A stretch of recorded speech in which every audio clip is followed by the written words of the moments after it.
office full of counterfeit bucks. First thing you need to do is to tell these people to shut up if you want to hear what I gotta say. But I'm better than you. And you know it. Lately, he just hasn't been very oozy. So, what do you guys want to talk about? Who's ready for story time with Adam Cole, baby? Yeah, the man has some business to take care of. Who's your daddy, Montreal? I don't need words like respect, loyalty to Trent Worldwide, just like I don't need my notes for my promo on my wrist. Dr. Britt Baker. Dean. Goodbye and good night. Enough is enough, and it's time for a change. Yeah, acknowledge me. Elites, everybody's talking about elites. Everyone all over town. Elites, everybody's talking about elites.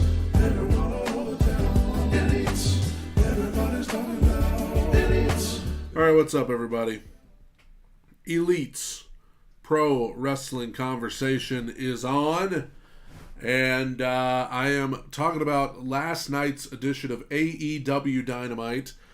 Meant to do this last night, but didn't feel well, so ended up doing it today. So this was a Dynamite. They're building up to Blood and Guts next week. They needed to announce the fifth man for each team, and they did that in the main event segment of the show. So I'm going to talk about everything that happened on Dynamite, and obviously they've got a big show in London coming up in a few months that they've got to, get some stuff built up for. And AEW, they got a lot of programming. They've got Dynamite on Wednesdays, Rampage on Fridays, Collision on Saturdays. So a lot between now and then that can fall into line. So let's talk about last night's edition of Dynamite, which started off with Chris Jericho, who appears to be rapidly turning babyface, going against Commander. We had no Jericho Appreciation Society at ringside for this one. So that's another babyface move by Jericho. He has no help out there with him. It's Jericho and Commander. And this this match felt like Commander just doing every move he could think of. Every flip, every jump, every dive, every move that he could possibly do. And Jericho just taking it all the way through. Jericho would hit a move, and then Commander would hit 12 moves.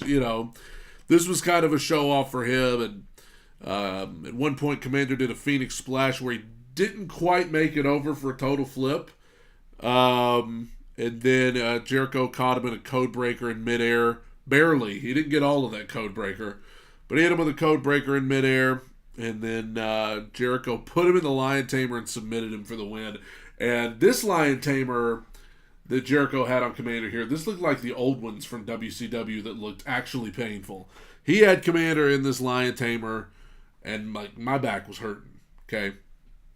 So Jericho wins, and then afterwards, out comes Don Callis. We got to talk about Don Callis' entrance. It sounds like his music is like what they used to play for Sting in WCW, when it was just you remember there was an episode of I don't remember what it was an episode of, but it may have been a pay-per-view where Sting had a crow fly down and sit on the rope and angrily stare at the NWO while this creepy ringing noise played out over the speakers. That's pretty much what Don Callis' entrance music is. And then on the Tron is just a huge picture of his face overlooking the arena. It's absolutely hilarious. So Don came out and bragged about the ratings of the segment that he had with Jericho last week. 28 years ago, they were a part of a faction. Don has a surprise for Jericho. It's footage of Jericho and Callis from 28 years ago. Jericho made the comment that he still has all of his hair. Don does not. And Callis said he wants to get back together because they promised their old friend / promoter that they would always stay together. Jericho looked up to the heavens and blew a kiss, and Don left. And so the idea is that Jericho is still thinking about it. He's still thinking about joining Don Callis in some sort of an alliance. And that's the big teaser that they've been doing for a couple of weeks now. And I don't know. My guess would be that Jericho is not going to join Don Callis since it's clear that he's turning babyface. Backstage, Jungle Boy refused to get out of his car. He said AEW is an unsafe work environment. And then Hook showed up and Jungle Boy jumped out of the car and ran away. Renee is backstage with guess who? Don Callis. Don Callis is kind of like Judgment Day on Raw the other night. He's just everywhere. He's all over the place. Don didn't say much about Jericho, but he hyped up announcing the 5th member of Blood and Guts later tonight. He's going to go out there all alone to announce the 5th member because he's not afraid of Kenny Omega, because Kenny Omega is gutless and a coward. So Don, which ended up, Don's a good heel, so he actually didn't go out there alone, which means Kenny Omega in storyline is not a coward and is not gutless, but I digress. Best thing on the show, well, one of the best things on the show, we got footage of MJF and Adam Cole, this newly formed team, Odd Bedfellows. They are taking shots at the bar. And Max has a problem. He wants to know why Adam Cole's not wearing their team shirt. Cole makes up some excuse. He says, oh, I lost it. I lost the shirt. So some girls walk by. 4 of them, to be exact. 4 women walk by, and MJF is pumped up about this. He looks at Cole. He says, listen, man, the way I see it, there's 4 of them. 2 for you, 2 for me. What a night it's going to be. But Cole, he wants none of this because he's in a relationship with Britt Baker. He respects Britt. He doesn't want to be with anybody but her. So Max says, okay, more for me. So he leaves with all the girls. And then they just cut to a scene where Max shows back up at the bar and he's telling Adam Cole how wore out he is. So apparently Max went and got it on with all 4 of these women. So Cole, this was hilarious. Max is talking about how all 4 of these women just wore him out. Adam says, you shouldn't talk like that in public. I don't know why. Like, they're at this small little, like, hotel bar. Cole's like, man, we're in public. You shouldn't talk about things like that. So, Cole says, hey, you know what? I'll make a deal with you. He says, I will put on our shirt for our tag team on one condition. And he whispers in Max's ear what the one condition is, and MJF is appalled at what Adam Cole's asked him to do, and they cut to a scene of them in a hotel room playing AEW Fight Forever, the video game. MJF is just, he cannot believe that he is doing this. Max is disgusted until Cole explains to him, hey man, your rating is very high on this video game. You're very good. And then Max lightens up. He says, okay. So then they start having a good time.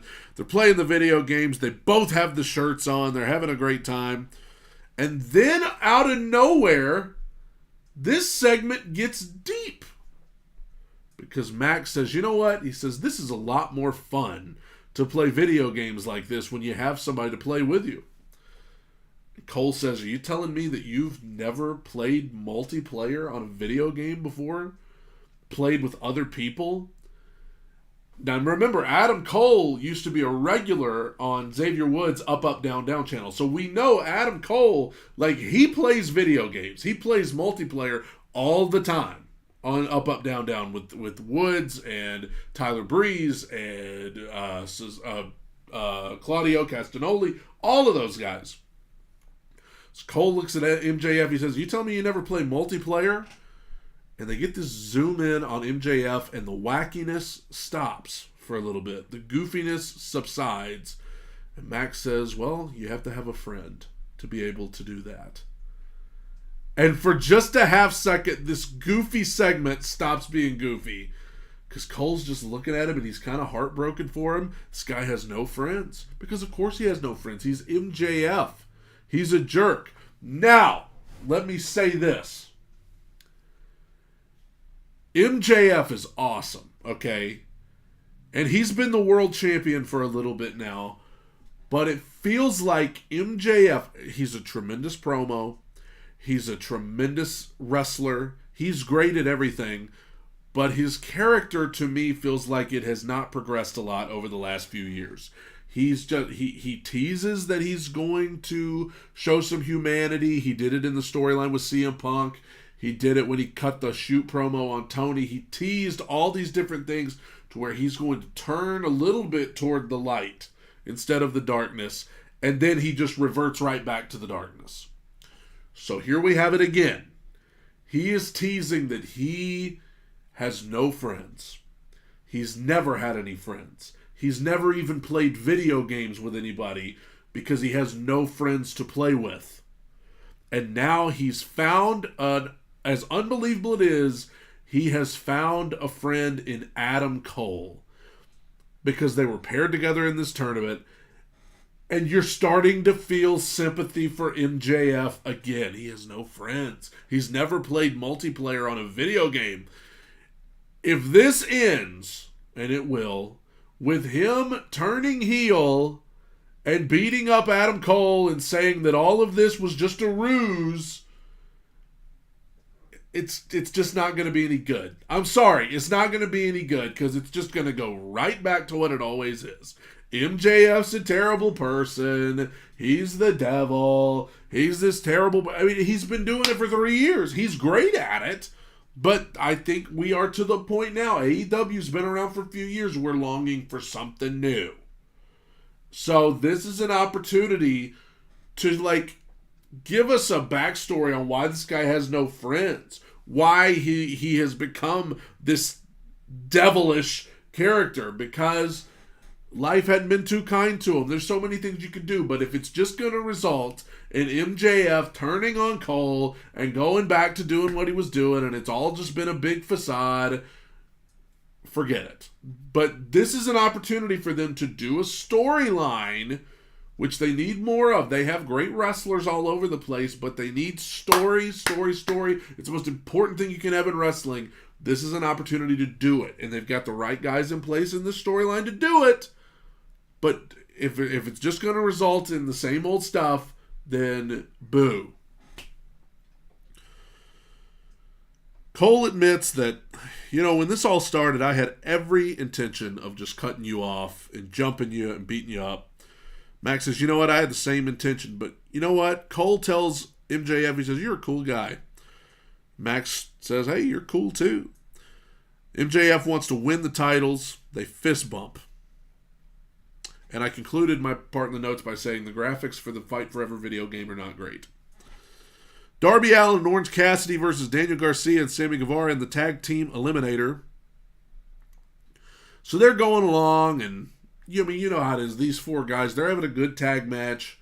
And the big spot at the end is that Swerve runs in, hits Darby with a knee, and this allows Sammy to hit the GTH, and Sammy and Daniel Garcia advance.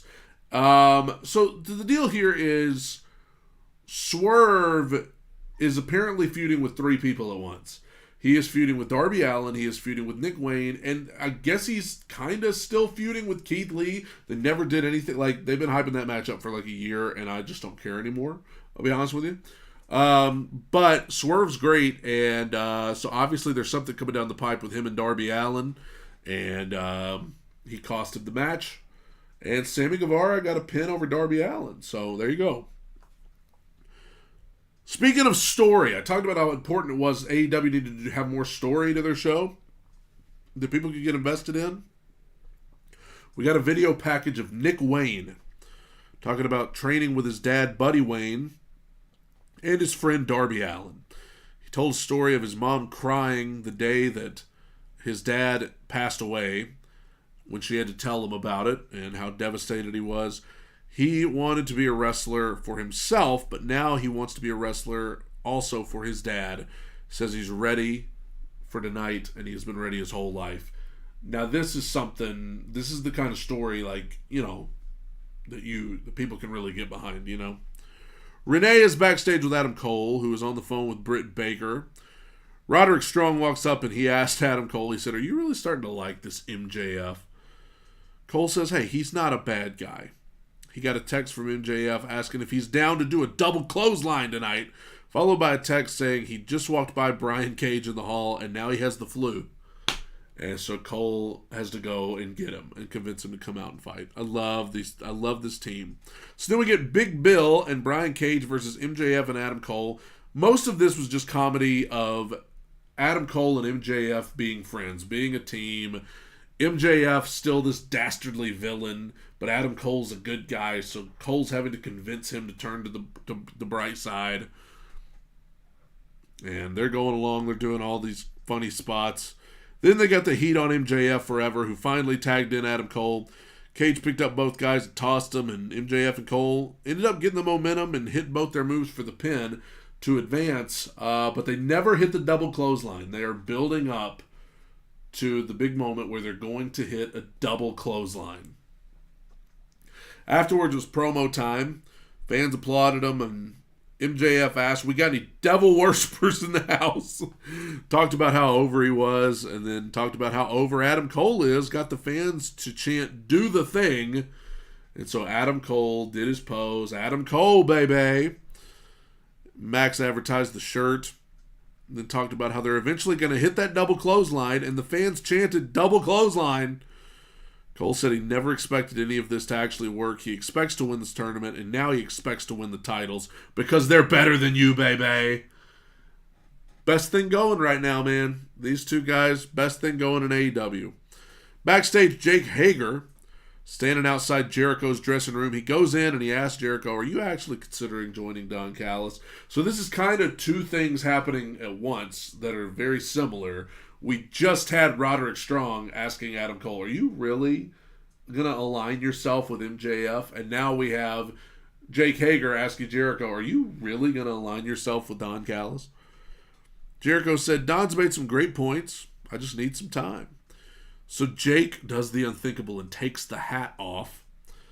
Says, "You know what? We have history too." He said, "You saved my life 10 years ago, or I saved your life 10 years ago. And then 4 years ago, I left an undefeated MMA career to join you here in AEW." Jake said, "This is not just your career on the line, it's mine.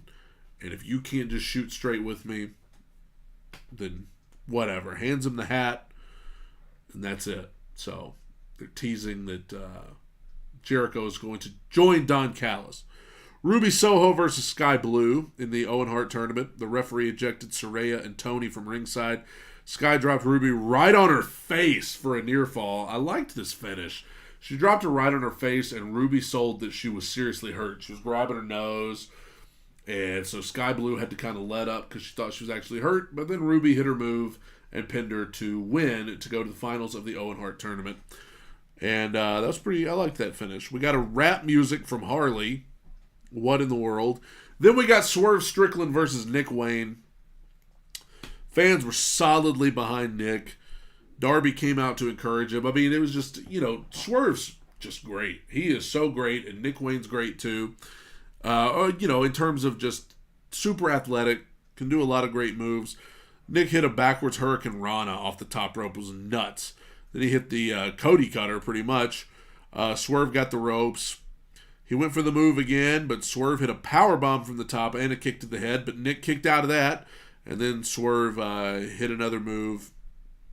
Actually, he pulled Nick Wayne's arm back. It looked brutal. And then he hit his move for the pin. Fans were sad. They were all wanting Nick Wayne to win, and AEW hit him with the Heartbreaker. Swerve beat him. Swerve Strickland's awesome. He's one of my favorites in AEW. So then we got the final segment of the show. Don Callis comes out with his great entrance again. He said, "Kenny's an ingrate." Called Kenny a coward, all these things. So Kenny comes out. And, of course, the Blackpool Combat Club is there, and they jump Kenny. They throw him in the ring. They're beating him down, including the fifth member of Blood and Guts for the Blackpool Combat Club, which is Pac, who we haven't seen in a while. Pac jumps in. He beats up Kenny along with the other guys. Callis kicked Kenny in the head and then sold like he'd broken his foot. That was great. Pat cut a promo saying he's waited for this so long after Kenny shattered his nose. Mox asked Kenny if he had anything to say before Pac jumped on him. And Kenny said, hey, they've got a chair wrapped around his neck. Pac's on the top rope. They're about to jump. Kenny says, hey, yeah, I got something to say. He says, we've got a fifth member too. Look up at the screen. And so it is Ibushi. They run a video package for the Golden Elite. So the Bucks and Hangman showed up and cleaned house. Hangman said they'll finish this for once for all next week. Kenny cut a promo hyping up Blood and Guts. And that was it. So Pac and Ibushi are the fifth men for each team. And Blood and Guts is going to be next week on Dynamite. And, that match is always full of blood and guts. So there you go. They advertise all their stuff for Rampage and Collision. It honestly getting a little confusing for me when Excalibur has to talk about, okay, here are the 9 things that are going to be on Rampage, and then here are the 12 things that'll be on Collision. I can't remember what all goes on what show. And then here's the 7 things we've already got lined up for next week's Dynamite. It's like, whoa, okay. Little too much sugar for a nickel. But in any event, that's Dynamite from last night. Thank you guys for watching, whether it's live or on the recording. You guys are the best. Have a great rest of your week. Bye, everybody.